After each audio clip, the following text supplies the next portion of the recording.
Çok qizarman. Parvardigor. Farzandi uchun ota-onadan ko'proq kuyinadigan inson yo'q ekan. Bundan bir necha yillar oldin ushbu 70 yoshli ota-ona to'ng'ich farzandidan ayrilgan edi. Bir yil oldin esa ularni ta'minotini qiladigan yagona o'g'li esa daraxtdan yiqilib tushib, ko'kragidan pasi ishlamay qolgan edi. To'shakka miqlanib qolgan Abdujabborning bir tomonda qari ota-onasi bo'lsa, bir tomonda 3 ta yosh go'daklari ta'minotsiz qoladi. Assalomu alaykum va rahmatullohi va barakatuhu. Do'stlar, esingizda bo'lsa, bundan taxminan 2-3 hafta oldin Farg'ona viloyati So'x tumanidan bo'lgan Abdujabbor ismli yurtdoshimizni daraxtdan tushib ketgani uchun, buyog'idan pasi ishlamaganligi uchun xalqdan yordam so'rab video chiqaruvdik. Mana alhamdulillah ikkita videomizda 35 ming dollarga yaqin mablag' yig'ildi.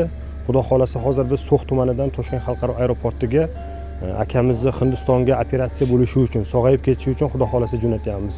Do'stlar, akamizni 3 ta voyaga yetmagan farzandlari bor edi. Mana video chiqarganimizdan keyin ko'pchilik befarq bo'lmadi. Videoni tarqatib yuborishdi. So'x o'zida ham, hokimiyat tomonidan ham, mahallalar tomonidan ham, qarindoshlar tomonidan ham juda katta yordam qilindi. Barchangizga mingdan ming rahmat. Xudo xolasa kanalga obuna bo'lib turib, yana like bosib kuzatib tursanglar, Hindistonga borganlari, operatsiya bo'lganlari hamda inshaalloh sog'ayib oyoqlari bilan yurib kelganlarni ham video qilib chiqarish nasib qilsin. Hammaga rahmat. Hammaga rahmat, dadamga yordam berganlaringiz uchun.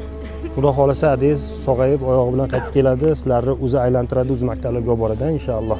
Rahmat. Xudo xolasa biz yo'lga chiqdik. Abdujabbor birodarimiz qanchalik g'ururli bo'lmasin, ota-onasi va farzandlariga o'zi g'amxo'rlik qilish uchun internetga ham chiqishga majbur bo'ladi. Do'stlar, men sizlarga ishonardim. Yaxshi insonlar hali ham bu dunyoda ko'p ekan. Ikkita videoda Abdujabborning operatsiyasiga yetadigan mablag' yig'ildi. Mana siz saxiylarning ko'magi bilan bugun birodarimiz shifo izlab Indiya tomon yo'lga chiqdi. Biz ularni aeroportgacha kuzatib qo'ydik. Mana do'stlar, xudo xolasa biz eson-omon Pereval qor edi, juda ham yo'llar og'ir edi. Xudo xolasa mana Alloh amri bilan eson-omon Toshkent xalqaro aeroportga kelib oldik. Akamizni hozir xudo xolasa tushirib, sekin Indiyaga jo'natamiz.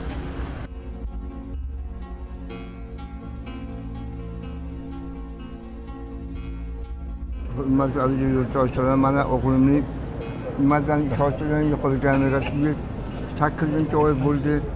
Ana shu o'g'limga hamma tomonlama moddiy yordam berganlarga, ehson qilganlar o'zimni minnatdorchiligimni bildiraman.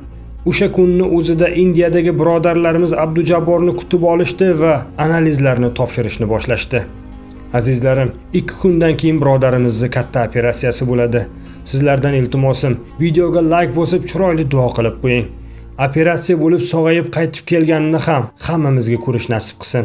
Agar o'sha videoni ham ko'rmoqchi bo'lsangiz, kanalimizga obuna bo'lib kuzatishingiz mumkin.